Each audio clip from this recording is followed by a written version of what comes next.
So I'm on a quick lunch break in between phone calls, and I want to kick off a Veeam Endpoint Backup free recovery. But I'm going to recover to a VM. So I've got a physical Lenovo Yoga 13. I'm about to blow it away and use it for other stuff. But before I do that, there might be some data on its C drive that I may need at a later date. So having a kind of ghost virtual machine or virtual version of the physical machine for later boot on occasion, if needed, well, that can be very handy. So how do you do it? So I'm not using VMware Converter today. I'm using a tool I'm already using for daily backups of that Yoga 13. So this is a UEFI machine. That makes things a little more complicated, and it's Wi-Fi only. Does any of that matter? No, because the Veeam Endpoint Backup is already there and on my same ESXi host that I'm about to create a virtual machine on. So this should go pretty fast. So I'm going to create a hollow shell of a virtual machine. It's going to match what's about to be kind of cloned into it, that Veeam Endpoint Backup restore. So that means it's going to be called something like, let's see, Yoga 13 VM. Okay, so it's Windows 10.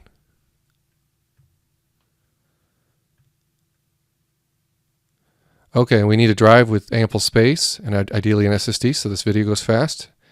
And I'm actually probably going to vMotion it or blow it away, test it somewhere else. Not really sure yet, but I'm going to put it on my fastest NVMe drive right now. Okay, compatible with ESXi 6, yep. Pick the right OS, Windows 10 64-bit. And virtual hardware. Here we need to think a little bit.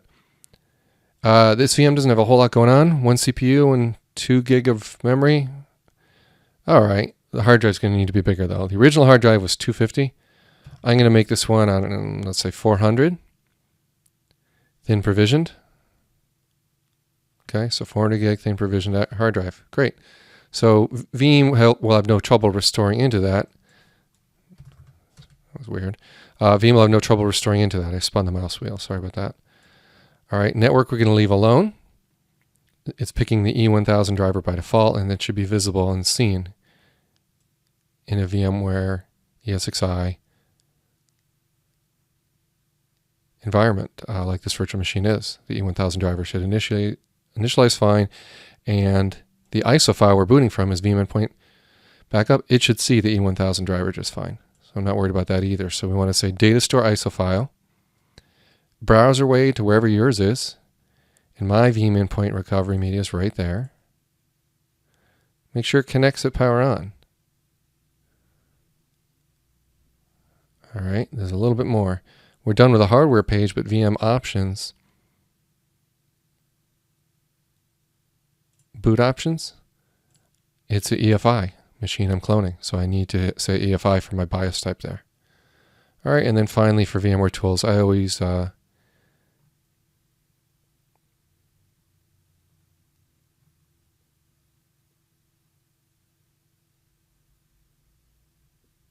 going to leave all that alone. Excuse me, I made that more confusing than it needed to be.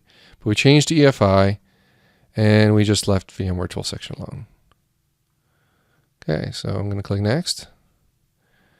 Finish this up by powering it on and kicking off the Veeam bare metal recovery procedure, which looks like this.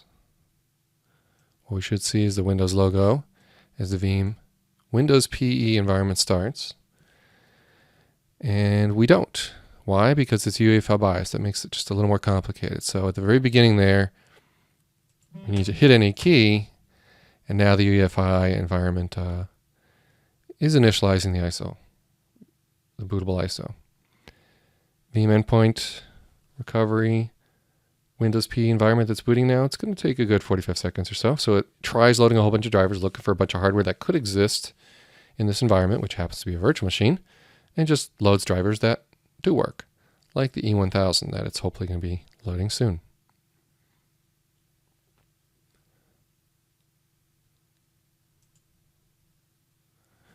And here we go. Bare metal recovery. Network storage. We're going to be pulling the image from a network share. A shared folder. Oops.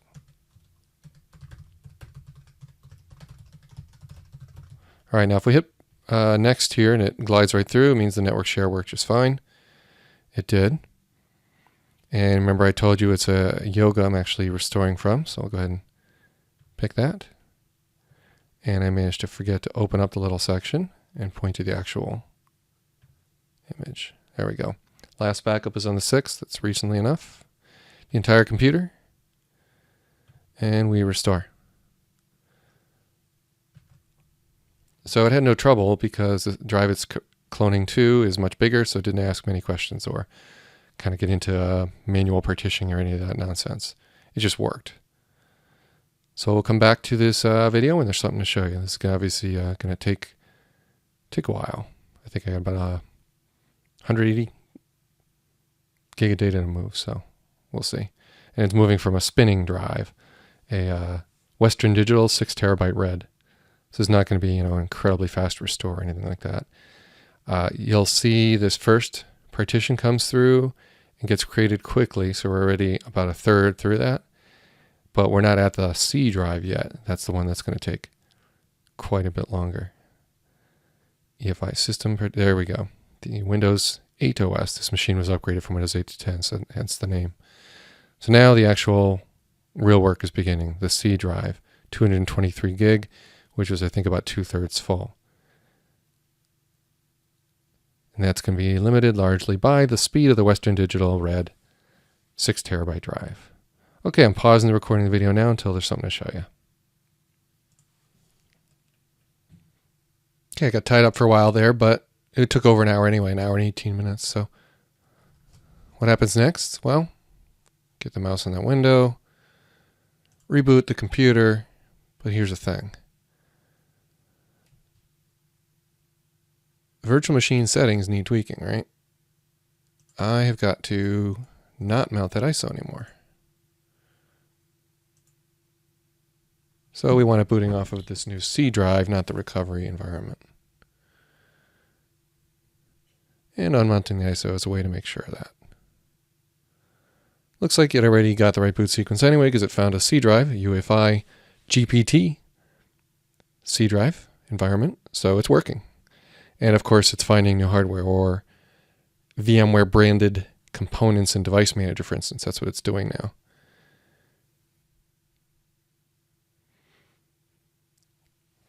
Okay, I should point out there's a whole lot of stuff that anybody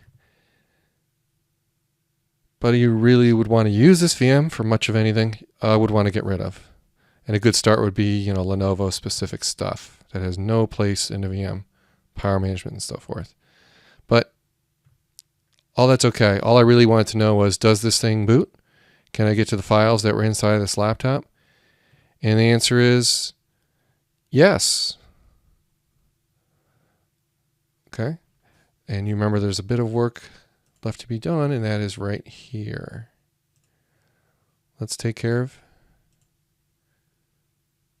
installing VMware tools. Okay, so without VMware tools, it's rather awkward, and the mouse will be kind of sluggish and pokey. That's just normal stuff. So naturally, we want to install VMware tools and reboot the VM, and then it'll act much more normal, along with uninstalling the Lenovo utilities, the things that have no place in a VM. That's basically the gist of it.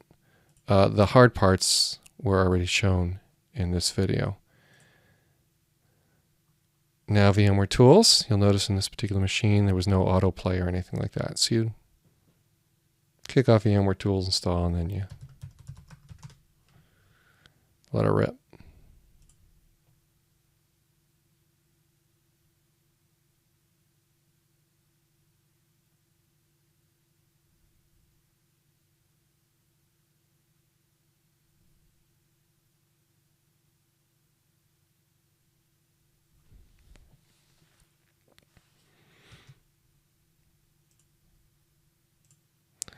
Little trick here is that it shows 2 hard drives involved, right? That's because the ISO,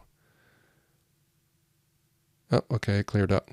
Before it showed 2 different hard drives, now it just shows 1. Anyhow, I'm out of time. That's a wrap. I got done what I needed to get done. Looks like I probably want to set the clock too in the VM. And that can be done right here.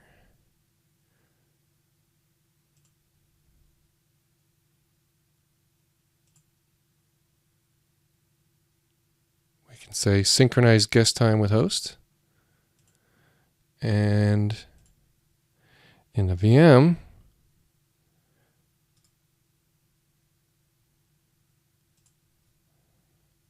I can turn this off, on, and briefly on. Hang on, let's get the clock synced. Okay, we're on some, not sure what's up with that. Anyhow, I'm going to turn off NTP there, and we'll just let VMware Tools sync with the ESXi host. Looks like I've got my clock off on the ESXi host. Sorry about that, just rebooted it. All right, so Tools is now getting installed. And at the end, it's going to prompt me for reboot. And that'll be a wrap.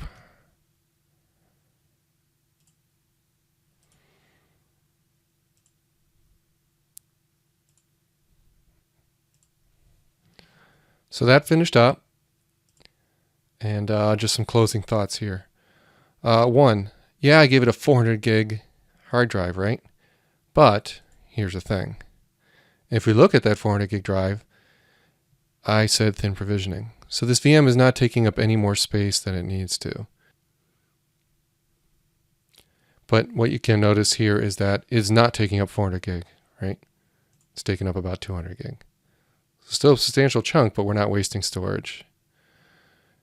And if we wanted to plunk some more files into this VM, you know, we could if we really wanted to. Now the VMware Tools is installed, my mouse is more normal, and I'm done. So it's a couple days later. I want to point out some stuff here. The VM, this one. Notice I went and did another backup inside the VM. What am I talking about? Again, we've got this physical Veeam daily backup, or of a physical machine, excuse me, Yoga 13. And I went ahead and, well, ran a Veeam backup on it manually.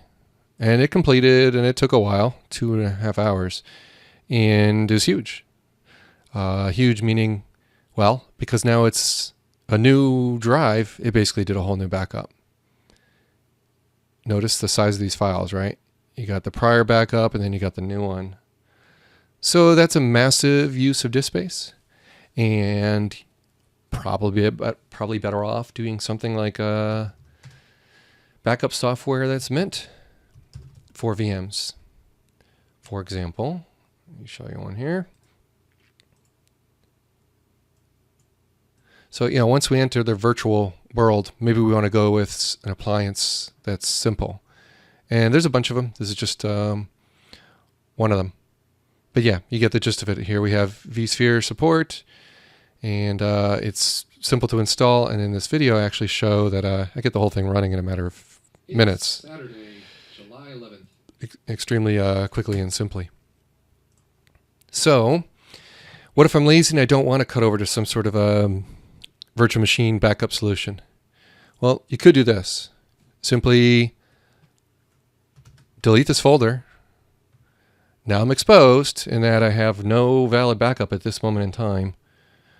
And I also have a UI that thinks it has old backups. If I really want to get rid of that and clean out the SQL Server database runtime thing that this Veeam includes, just uninstall, reboot, and reinstall. But in this case, I don't really care if the history is inaccurate. This new backup is going to finish. It's going to take a little while, but you'll see here over on the left, we should see a new folder show up soon. Let me size that appropriately so you can see everything that's going on. Okay, there it is. And inside of it, it's going to start creating a file. So there you go. So that's it. Something to be aware of. It's one of those, side effects of virtualizing a physical machine is how do you deal with backups? And I just talked about a couple options. You'll also want to look into activation. So after a few days, you'll get some whining going on, as it knows we have a new motherboard or a VMware branded, chipset, and it's caught on to that, and it's saying, hey, you need to reactivate because now you're a virtual machine. So we cross our fingers and hope we also get our virtual version of our physical self, kind of reincarnated as a VM, out of a Veeam backup. These are just, normal side effects that have been true with PCs for years when you clone them. Restoring from a backup to a disparate or different hardware, it's the same kind of stuff. I would say Windows 10, it's gotten easier. And in general, this Activate Windows tends to work. In the past, you end up having to talk to somebody or type in a whole bunch of keys to kind of manually get it going, depending upon what your license key was and so forth. So we'll see what happens with this. This particular Lenovo Yoga was a preload OEM, so this is more likely to fail. So I'm going to have to come up with some license key that works, if MSDN or whatever you have, or an OEM copy of Windows 10. So yeah, licensing really is a separate matter. Not quite sure why it's taken so crazy long. Okay, it's a few days later, just trying to finish up this VM. Backups are working fine, and I want to show you how system looks. Why? Well, the last video activation didn't seem to finish. So let's see if we have a fully activated Windows system here.